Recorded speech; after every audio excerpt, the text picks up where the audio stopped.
Guys आज की video में हम देखेंगे कि एस्केप सीक्वेंस को हम क्यों यूज़ करते हैं। तो गाइज़ आपने अपने वीएस कोड को ओपन कर लेना। गाइज़ मैंने यहाँ पर 2 प्रिंट स्टेटमेंट्स को लिखा है। एक में डबल कोट्स के अंदर सिंगल कोट है और एक में सिंगल कोट्स के अंदर डबल कोट्स हैं। तो गाइज़ आप बताएं कि ये कोड रन हो सकता है तो नहीं। तो चलिए देखते हैं। उससे पहले आपने Ctrl+S प्रेस करके इसे सेव कर लेना है।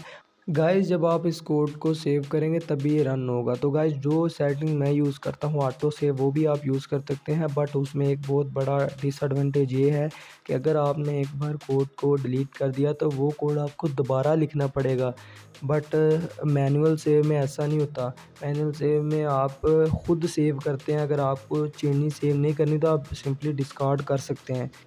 यहाँ पे सर्च कर लीजिए ऑटो सेव।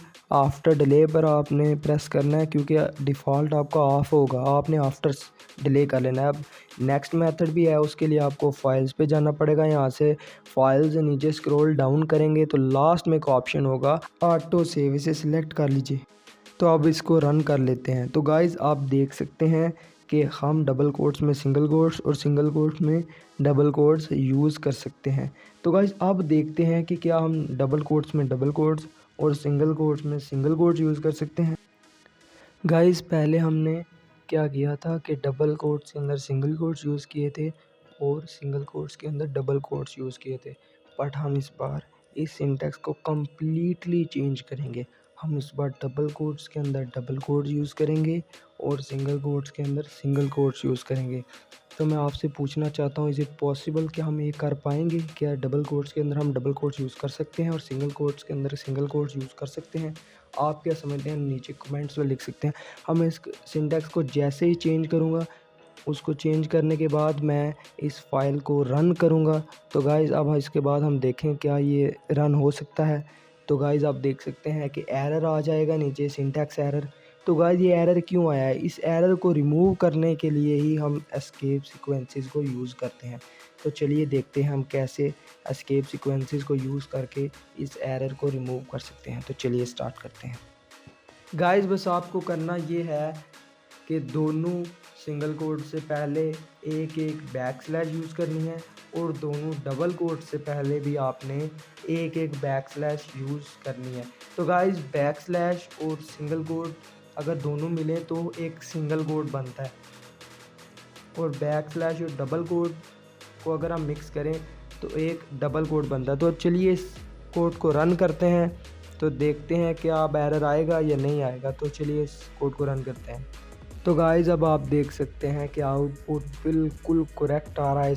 गाइज़ इस वीडियो में हम 6 एस्केप सीक्वेंसेस को देखेंगे। तो फर्स्ट जो एस्केप सीक्वेंस है वो है फॉर न्यू लाइन। अगर आप चाहते हैं कि आपका कोड नेक्स्ट लाइन पर मूव हो जाए तो आप \n का यूज़ कर सकते हैं। मैं चाहता हूँ कि हेलो वर्ल्ड के प्रोग्राम में हेलो के बाद वर्ल्ड नेक्स्ट लाइन पर मूव हो जाए तो मैं \n का यूज़ करूँगा। तो देखते हैं कि ये नेक्स्ट लाइन पर मूव होगा या नहीं। इसके लिए हम इसको रन करते हैं। तो गाइस जैसे ही हम इसे रन करेंगे तो आप देख सकते हैं कि वर्ल्ड नेक्स्ट लाइन पर मूव हो चुका है। अब गाइस जो नेक्स्ट एस्केप सीक्वेंस है वो है फॉर एक्स्ट्रा स्पेस और टैब। तो गाइस अगर आप अपने कोड में एक्स्ट्रा स्पेस ऐड करना चाहते हैं तो आप सिंपली अपने कोड से पहले \t यूज़ कर सकते हैं।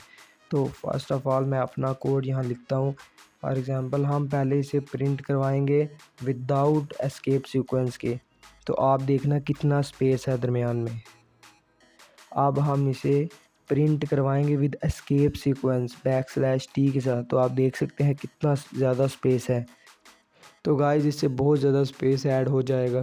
तो गाइज़ अब हम बढ़ते हैं अपनी नेक्स्ट एस्केप सीक्वेंस की तरफ जो है \b। तो \b हम इसलिए यूज़ करते हैं ताकि हमारा जो लास्ट कैरेक्टर है, लास्ट लेटर है, हम उसे डिलीट कर सकें।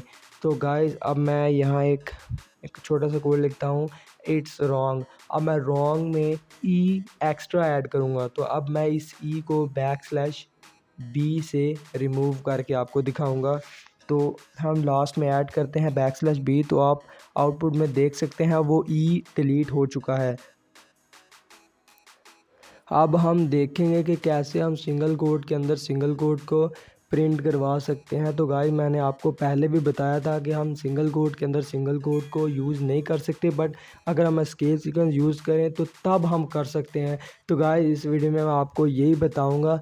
बस आपने क्या करना है कि जो सिंगल कोट के अंदर जो सिंगल कोट यूज़ करने हैं उससे पहले एक बैक स्लैश लगानी है, इसके बाद ही आप उसको यूज़ कर सकते हैं सिंगल कोट को। तो मैं अब इस कोड को रन करूँगा और रन करके आप आउटपुट में देख सकते हैं कि हम सिंगल कोट में सिंगल कोट यूज़ कर चुके हैं।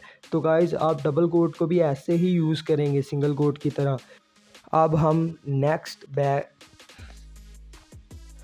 हम लास्ट एस्केप सीक्वेंस को देखेंगे जो कि है बैक स्लैश। तो गाइज़ मैं आपको बताना चाहता हूँ कि हम कभी भी बैक स्लैश को सिंगल यूज़ नहीं करते। फॉर एग्ज़ाम्पल हम सिंगल बैक स्लैश नहीं यूज़ करते, इससे एरर आएगा। अगर हमने यूज़ करनी भी है तो हम डबल यूज़ करते हैं। अगर हम डबल बैक स्लैश ही यूज़ करेंगे तो आउटपुट में सिंगल बैक स्लैश आएगी, डबल बैक स्लैश नहीं आएंगी। और अगर हम इनपुट में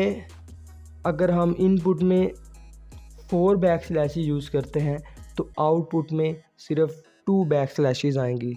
और अगर हम इनपुट में 6 बैक स्लैशेस यूज़ करते हैं तो आउटपुट में सिर्फ 3 आएंगी। और अगर हम इनपुट में 8 बैक स्लैशेस ऐड करेंगे तो आउटपुट में सिर्फ 4 बैक स्लैशेस ही आएंगी। तो गाइस इससे ये पता चलता है कि हम बैक स्लैशेस को अगर डबल यूज़ करेंगे तो सिंगल बैक स्लैश आएगी। तो गाइस आपने इस लेक्चर की प्रैक्टिस करनी है, जितनी आप प्रैक्टिस करेंगे आपको उतना इसके बारे में समझ आएगा। अब आप न्यू हैं इसलिए आपको थोड़ा मुश्किल लग रहा है, बस आस्ता आस्ता आपको आसान लगेगा। Thank you so much for watching this video. Have a nice day and good bye.